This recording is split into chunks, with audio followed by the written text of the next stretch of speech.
Hello everyone, my name is Nat. I'm from TechNasia and welcome to our Road to PDC sharing session.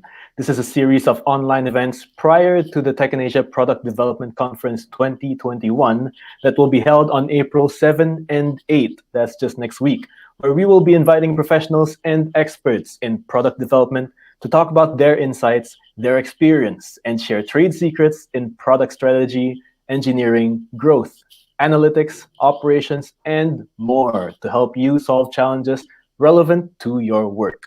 But today, as a bit of a teaser for what's to come, we're going to start with a presentation followed by a Q&A segment with the audience. So if you have any questions throughout, just send them in the chat down below and we will answer it right after the session.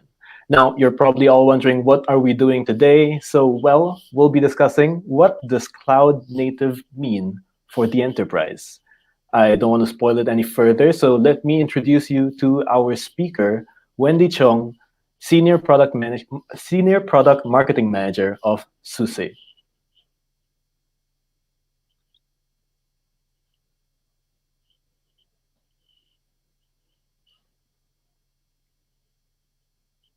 Hi everyone, I'm Wendie, the Senior Global Product Marketing Manager at SUSE, and I look after the Cloud Native Solution Portfolio.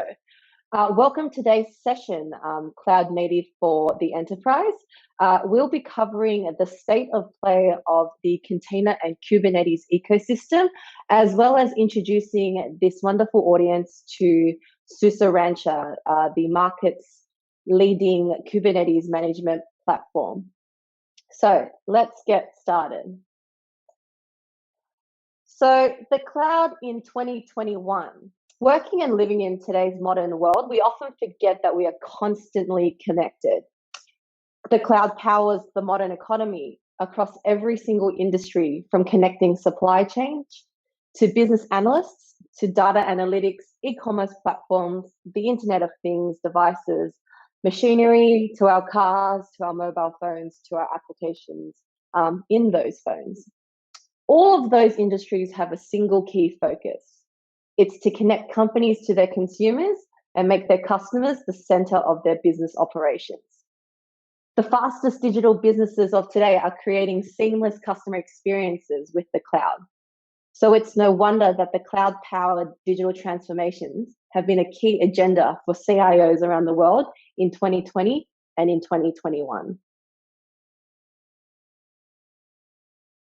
So what's required for an organization to shift to the cloud and take a cloud-native approach in their strategy? And what does cloud-native even mean for the enterprise? Let's take a step back. 10 years ago, we saw enterprises around the globe rapidly move their on-prem data centers into new public cloud providers, all with the assumption to reduce costs and modernize their infrastructure strategy and stack. This entire shift has created a completely new ecosystem for thousands of these new cloud-native solutions to be developed and help technical teams like developers and IT operators build better applications in this new hyper-connected economy. All of these cloud-native solutions are designed, built, and optimized for use in today's cloud. With this in mind, there are three key areas for enterprise organizations to focus on within a cloud-native strategy. That's design, development style, and infrastructure. Let's dig into them a little bit deeper and start off with design. So with design, enterprise users need to ask themselves, how can my organization allow for speed and agility in a world where change is now constant and permanent? Am I moving from monolithic stacks to microservices and serverless-driven architecture? What does that mean? What supporting technology solutions do I need to make that transition as smooth and as trouble-free as possible? For development style, we need to look at what is our customer feedback relay? Do we even have a customer feedback relay? Is continuous feedback from our consumers valuable? Is there a new way we can integrate that feedback into the workings of our developers and IT operations teams? Can we gain competitive advantage with all of these new feedback processes? And will rapid updates and feature releases help us?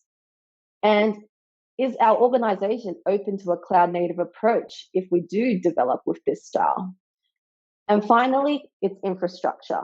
How do we build automation, scalability, portability, and predictability across our infrastructure stack? How important is solutions that offer infrastructure as a code? And how can we implement containerized applications? With all of this in mind, cloud native is a massive strategy for enterprise users to start looking into. But why containers? Why are containers critical and a priority for users in today's modern technology ecosystem? We now know that containers are a critical IT priority. Even with its complexities, containers are growing in its popularity. More than 60% of developers have used containers for software development, and containers continue to be a top priority for IT leaders, according to Forrester's research. That said, we are only at the beginning of a massive adoption of container-based applications across enterprise organizations around the world. Less than 10% of applications are currently containerized, and there is a mammoth expected growth of more than 50% in container adoption for new projects by the end of 2021. It's safe to say containers are on the rise and here to stay. So what are we trying to achieve with containers? As containers grow in popularity, they are helping enterprises innovate faster, achieve consistency, and build scalability across their infrastructure. Application teams are able to innovate faster, allowing businesses to bring their world-class applications to their consumers quickly. Teams can achieve constant, immutable operations, ensuring greater predictability, security, and reduced overall costs. And by disconnecting applications from the infrastructure, dependencies enabling maximum portability, flexibility, and scalability are possible. There are three primary use cases for containers, and we're seeing containers being deployed across these scenarios. The first one is building new cloud-native applications, fast, scalable, and mostly customer-facing in order to compete in the rapidly changing market. We're also seeing containers used to modernize and scale infrastructure efficiently. This is where cost of running applications are optimized, scaled, and resiliency is built and designed specifically into the ecosystem. We're also seeing users use containers to re-architect their traditional monolithic applications, where containers are helping redesign, rehost parts of traditional apps that are too big or often too complex to be replaced. There's also three emerging use cases as well that are quite interesting. These are growing rapidly in popularity in the last 24 months. The first one is core business applications are modernizing applications with APIs and microservices. Secondly, AI, artificial intelligence, machine learning, and analytics on bare metal infrastructure are used, containers are used for greater performance compared to virtual machines. And containers are used for distributed edge computing to help build connectivity and device intelligence to applications and devices at the edge. So the big question is, who should own a containerized strategy? As containers grow in popularity, they become a more strategic part of an organization's infrastructure strategy. Many enterprises today are trying to come to terms with which team should own the containerized strategy. Is it the apps team themselves or the emerging DevOps functions? Or is it the traditional IT operations and architects? Is it the guys that own the cloud infrastructure strategy or the guys that are in the innovation group? Let's explore that a little bit more. In 2019, Diamanti did a container surveys to identify which teams within a business unit leads in their container strategy development. Interestingly, as more and more containers are being deployed into production, we're seeing a growth of IT ops personnel becoming more responsible for the overall infrastructure ecosystem and environment within an enterprise organization. However, architects, developers, DevOps engineers are still primary drivers of Kubernetes adoption, followed by the IT operations team. How an enterprise organization decides to implement the responsibility of containers is dependent on what the organization's structure is and how that enterprise organization development cycle operates. So it is important to note that there is no wrong or right in terms of who should be responsible for a containerized strategy and where. It's all dependent on how your own enterprise organization is set up. So let's move on. So let's move on to Kubernetes. How does this relate to containers and why Kubernetes? Let's start by understanding why Kubernetes is such a transformative technology. To simply put it, Kubernetes is enabling a common computing platform across any infrastructure by automating the deployment, scaling, and management of containerized applications. To put it simply, it's helping teams manage their ever-growing amount of containers as they look to transform their infrastructure strategy. With Kubernetes, users can architect and build containerized applications that will run anywhere, from a developer's laptop to servers in your on-prem data center to any public cloud provider, or in branch or at any edge remote location. On top of that, the benefits of Kubernetes is also that it sets a consistent infrastructure capabilities, including load balancing, security policies, backup, recovery, networking, and access control. Plus, Kubernetes' open nature has helped foster an extensive community of users and created a number of new cloud-native solutions to address and solve technical roadblocks that are now commonly faced by Kubernetes users. There are a number of benefits of Kubernetes. Let's walk through the organizational benefits first. The technical arguments for Kubernetes is really interesting, but for enterprise organizations, its bottom line matters most. We always want to maximize performance at the lowest cost. And we're always searching for that intersection between value for a team versus impact across the business. So there are 4 key organizational benefits for Kubernetes. The first one is that it increases velocity. Kubernetes enables changes in the environment and push out changes to your applications quickly as soon as your team develops them and tests them. It makes it easy to design a system where changes can go out without any downtime to your organization at all. You can span your business benefits. Kubernetes is finding a home in businesses of all kinds, from telco to service providers to retail to manufacturing. The list is endless. All of these businesses have found value in Kubernetes, making their businesses more successful because of the agility and the scalability that the computing platform provides. Kubernetes allows vendors to avoid lock-in. Kubernetes is open source, and it became the second largest open source project in 2018. As of October 2018, it had 24,500 contributors across more than 100 companies. Today, that number is much, much higher. As long as your business is using an open source version of Kubernetes that's certified by the CNCF, your projects will never find themselves starving for a framework or abandoned by its original creators. There is always a support and a community behind the open source platform itself. And finally, Kubernetes enables you to reduce costs. Kubernetes maximizes your investment in infrastructure, whether it's on-prem or in the cloud. If you choose to run applications inside of a hosted Kubernetes environment, such as AWS EKS, Google Cloud's GKE, or Azure's AKS, you're already starting to reduce your infrastructure footprint and benefiting from the cloud model of paying for what you use. The monitoring present in Kubernetes lets you pack applications to its maximum density. And if any application needs additional resources, Kubernetes automatically scales that resources and uses the underlying infrastructure up and down to meet your need. You're only really paying for what you use, and you're making sure you're using exactly what you need at any given moment. Now let's explore the user benefits. So you're a developer or a software engineer. You want stability, but you also want agility. You're searching for a solution that automates human tasks while still following the instructions set by the humans that control it. So the first user benefit is it integrates with deployment systems. Kubernetes is completely driven by its API. Your continuous integration and continuous development system can communicate with Kubernetes.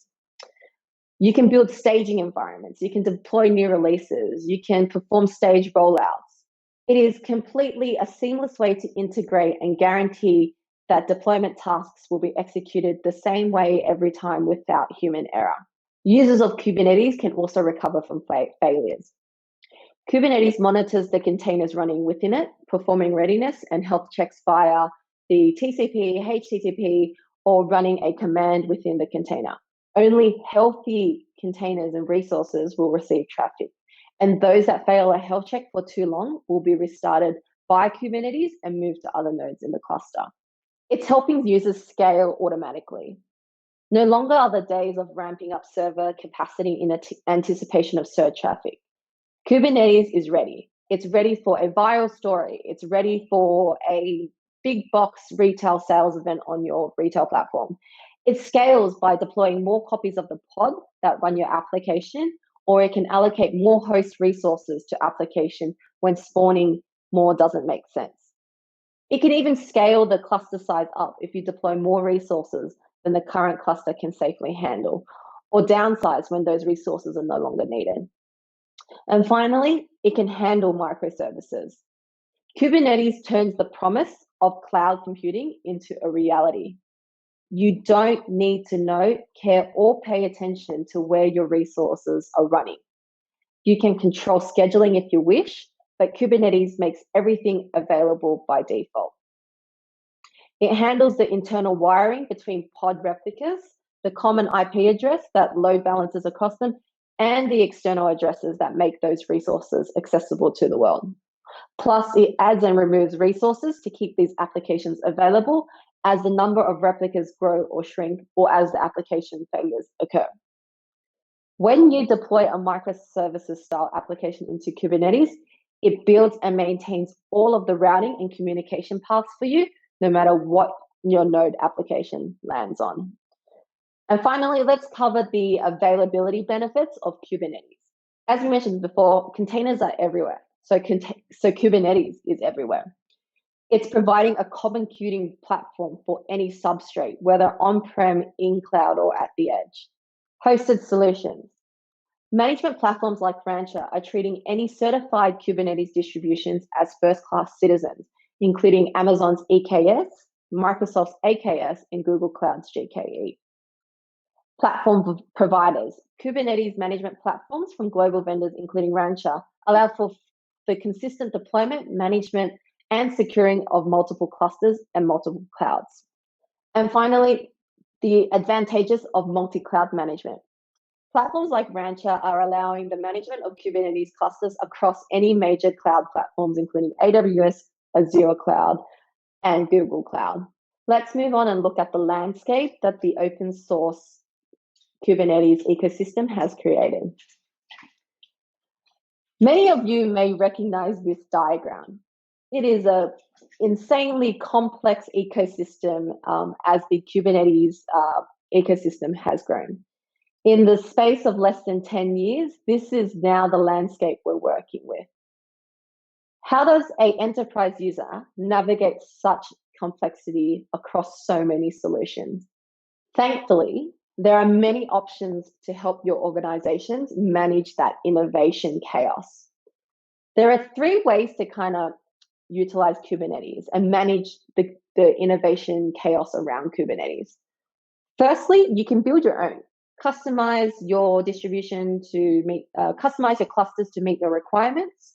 It can be a mix of tools, a mix of distributions, a mix of manual processes, but it can be difficult to scale.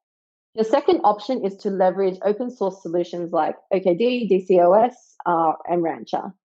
These solutions provide a little bit more structure and allow users to scale effectively without the manual processes and customization that is often needed with a build your own design. And finally, there's the commercial way to manage it. There are multiple players in this space fit for enterprise organizations. Rancher, Red Hat, VMware, all of these solutions offer support to help enterprise users scale and manage the Kubernetes innovation chaos efficiently.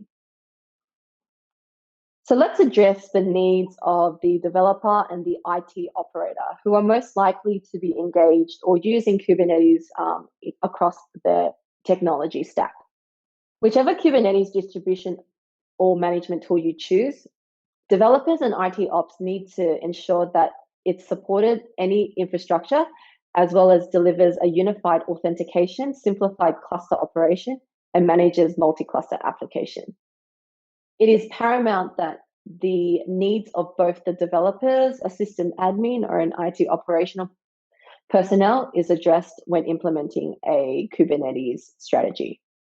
So let's explore how Rancher can help address these needs and build the scalability needed to operate Kubernetes effectively. Why Rancher? Rancher is the most widely adopted enterprise Kubernetes management platform available on the market today. It's got over 100 million downloads. It's got 400 plus enterprise customers. It's a member of the CNCF, the Cloud Native Computing Foundation, and we're a heavy contributor to the CNCF. Recently, Rancher Labs, the company that owned Rancher, was acquired by another open source leader, SUSE, in 2020, indicating its commitment to growing the open source community. We have partnerships with leading cloud providers and a broad industry of adoption spanning from automotive to manufacturing to telcos all around the world. Rancher is a Forrester New Wave leader. Our container management platform scores highly year on year across other competitors in the container development platform space. As an open source solution, we're coming head to head with other closed source proprietary solutions like Red Hat, Google, and VMware. For a developer or a IT ops personnel, it's safe to say you'd like to know where Rancher belongs in the overall technology stack within a company. As a Kubernetes management platform, Rancher will sit on top of your infrastructure and orchestrate all of your certified Kubernetes clusters, whether it's on-prem, in the cloud, or at the edge. Depending on your team and your organization's cloud strategy, Rancher adds value by its ability to centralize and simplify complex operations of Kubernetes. Rancher unifies these clusters to ensure consistent operations, workload management, and enterprise-grade security. Let's expand a bit on what a Kubernetes strategy would look like with Rancher. When we look at implementing a Kubernetes strategy, there are two pillars that we have to consider for a successful strategy. The first one is using a certified Kubernetes distribution. The second one is to centralize the management of these Kubernetes distributions. So let's expand on that and see how it looks in more detail. Rancher enables production quality Kubernetes everywhere. In this slide, we can see that Kubernetes environments mature as there are multiple applications and solutions that formulate a successful enterprise strategy. Therefore, we want to make sure we're using a certified Kubernetes distribution. In order to be able to compute everywhere, you need to deploy a certified Kubernetes distribution everywhere you need to compute, whether that's in the data center, in the cloud, across desktops, across a branch, or at edge locations. Secondly, you need to deploy a centralized management control plane that delivers on three key capabilities. Firstly, consistent cluster operations, enabling IT ops teams to manage all of their certified Kubernetes distribution with a consistent interface, regardless of who developed the distribution or where the distribution runs. There should be security, policy, and user management features. This enables teams to automate processes and apply a consistent set of user access and security policies and processes so all of your clusters are secure no matter where they are running. Thirdly, there should be a plethora of shared tools and services. Any Kubernetes management platform needs to have seamless access to DevOps tools and services, including anything around application packaging, CI/CD, logging, monitoring, service mesh, as well as security applications as well. Putting it all together, regardless of your role as an IT op or a DevOps person, A Kubernetes strategy should encompass the benefits for both of these personas. IT ops should be able to centrally provision Kubernetes services whilst maintaining full control and visibility of resources, clusters, and the security performance of the infrastructure. In turn, the provision services should be available to DevOps. DevOps should be able to use Kubernetes via a management platform like Rancher to efficiently build, deploy, and manage their fully featured containerized application. The end result is IT operational personnel should be able to get what they need, DevOps teams should be able to get what they need, and the organization has a holistic, beneficial Kubernetes strategy where IT operation folks are able to maintain control visibility and DevOps teams are able to build at speed and at scale. Part of using a cloud-native solution stack is the integration they have with other cloud-native solutions within the ecosystem. As we mentioned before, having a network of shared tools and services is vital. And from what we can see on screen, Rancher has an extensive full stack of support across the Kubernetes ecosystem, delivering value to our customers through our network of certified vendors. So let's cover what's new in Rancher. What have we recently announced? With our latest updates, there are kind of 4 key things that we've announced. Firstly, it's now super easy for single cluster deployments as users now have the same benefits as our multi-cluster users on the platform. That means simplified cloud operations, enterprise-grade security, and easy access to our cloud-native ecosystem via our application catalog. We've strengthened our partnership with Amazon, and we're making management of AWS EKS clusters even easier. Although the AWS console is excellent in itself, most of the lifecycle management features need to be met with manual configuration or leveraging another third-party tool, often at additional cost.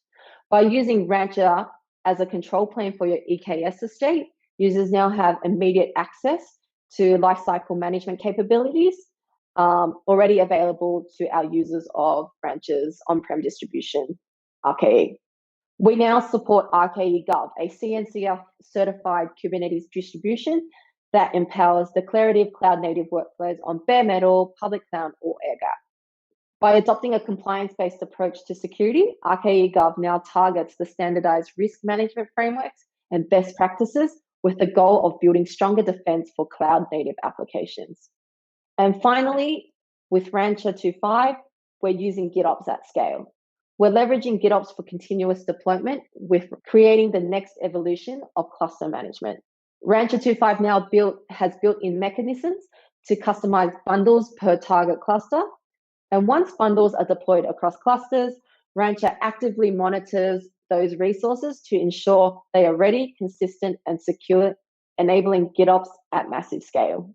To summarize, Rancher has a very unique approach to Kubernetes. For us, it's a multi-cluster world. Rancher has been a pioneer in multi-cluster management for more than 5 years. With the release of OpenShift ACM and Tanzu, we're already seeing the container ecosystem and competition trying to catch up. We believe Kubernetes distributions are commoditized. Increasing customers are realizing the business value of Kubernetes isn't the distribution itself, as there are many distributions tailored for each different use case, including Amazon, Microsoft, and Google. Rancher now has 3 distributions. RKE, which is focused around our data center / hybrid cloud model. RKE Government, which is our government-focused, security-focused distribution. And K3S, which we donated to the CNCF, which was our lightweight distribution fit for edge and embedded services. Our argument is that no one vendor's distribution is superior to the other. It is more based around what use case and what value each distribution provides. Thirdly, the value is in Kubernetes management. Kubernetes is difficult. Kubernetes can be challenging to start, and Rancher aims to solve that problem. Rancher unites Kubernetes clusters with a centralized authentication and access control panel. Security, auditing, backup, observability, and alerts are all managed within that central console. Users can deploy and secure clusters consistently within minutes and without having to understand the complexities of Kubernetes. We also help manage on-prem clusters and those that are hosted on cloud services like Amazon, EKS, and Google. We help centralize these security policies easily, and we allow users to deploy multiple applications consistently within the console. Access is controlled via Rancher through their internal identity provider like Active Directory or Okta. And Rancher supports tools that DevOps developer teams already love, like Jenkins, GitLab, and Travis. Rancher also allows direct enablement of encryption providers, configuring audit logging and rate limiting. It also allows scanning and accessibility to cluster configurations against CIS benchmark best practices. And Rancher users can consistently deploy secure provision clusters using templates across multiple substrates. And this includes support for air-gapped environments as well. And finally, the most valuable proposition of Rancher is that our open approach to open source. Rancher supports any CNCF certified Kubernetes distribution and any grade enterprise operating system. We also now support ARM architecture to support our embedded and edge services as well. We believe that the customers should ultimately choose which technology stack is optimal for their use case each time. And our commitment to the open source is continual even after our acquisition by SUSE in December 2020. So with that in mind, are you ready to start your Kubernetes journey with Rancher? Please feel free to watch our next steps video, which is an introduction to Kubernetes on Rancher, which you can visit via our YouTube channel listed on the slide above. I hope you enjoyed that session from us at SUSE and the team at Rancher as well. I'd like to introduce you now to Derek So, the lead solution engineer in Southeast Asia, who is available to answer any of your questions that you may have.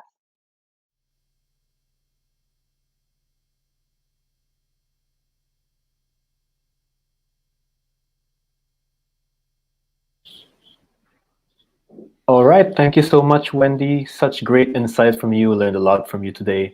And looking at the time, I think it would be good to go ahead and take a Q&A session. So like I mentioned earlier, for everyone watching, if you have any questions for Wendie, if you have any questions about the session earlier, go ahead and put it in the comment section down below. But before we get to that, I have two things that I need to talk to you guys about.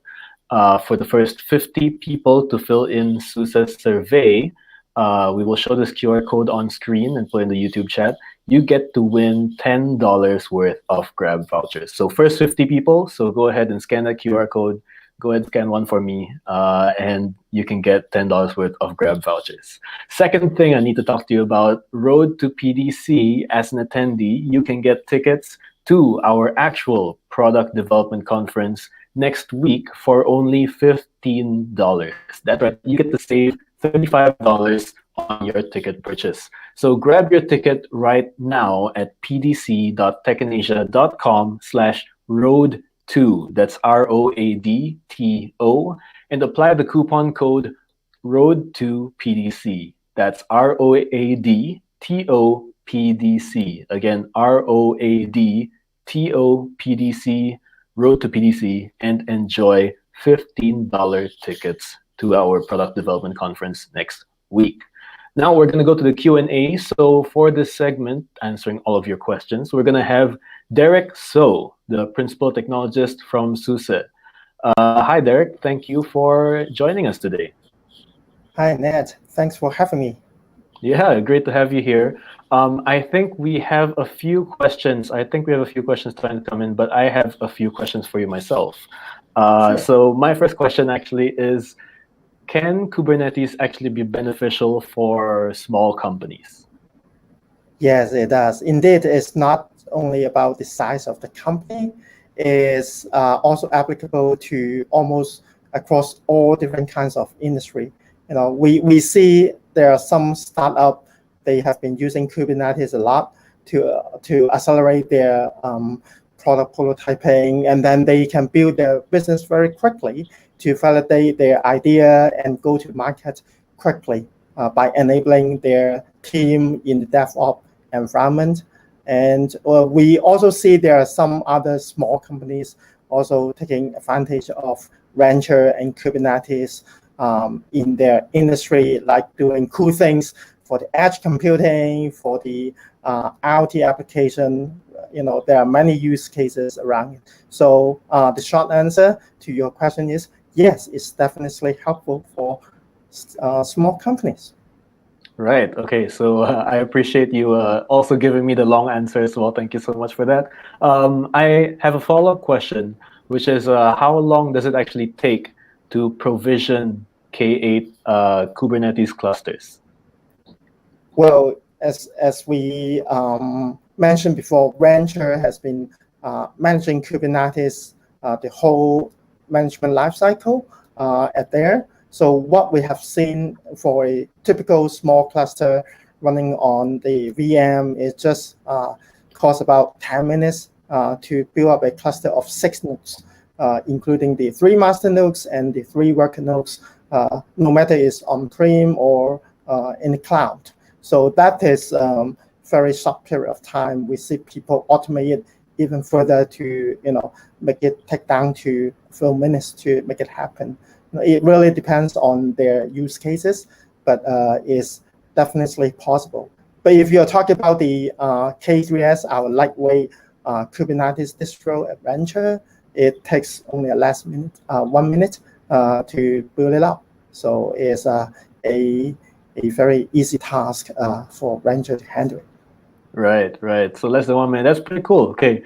One last question from me, I promise, and then we're gonna go to questions from our audience. Can you actually share with us a use case of Kubernetes that you have on hand, maybe to illustrate it better for our less technical savvy people like me? Sure. We see, as you know, a lot of companies, like in the financial sector, for instance, they are trying to engage with the customer in a more engaging way through the digital space, like doing the e-banking. As you now, you can use your mobile phone to do it, and now you can do even more banking services. You can even do much more wider options of banking services from your preferred bank anywhere through the web or through the mobile. All this are enabled by Kubernetes. They run their services on Kubernetes, turn all their banking services into the next level e-banking services powered by Kubernetes. And then at the back, they simplify the operations by adopting Rancher. We have some customers in the financial sector taking advantage of Rancher to help them to simplify their operation, accelerate their development life cycle for their team to push more relevant and useful digital experience, banking experience to their customers. So all these are behind the scene what Rancher and Kubernetes can do as you experience the high-tech or easy-to-use digital banking experience as you're using today.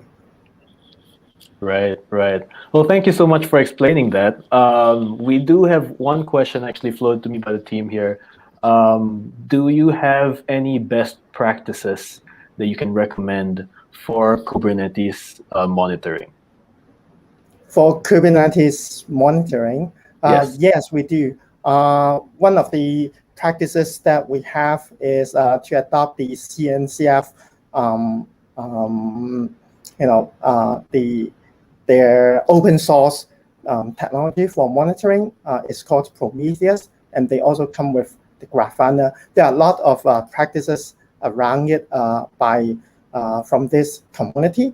And also, at Rancher, if you look at the marketplace, we also make it easy for the Kubernetes operator to simply have a one-click button, just like choosing from the App Store to enable monitoring with the best practice configurations out of the box to monitor their Kubernetes to start with, and then they can customize from there.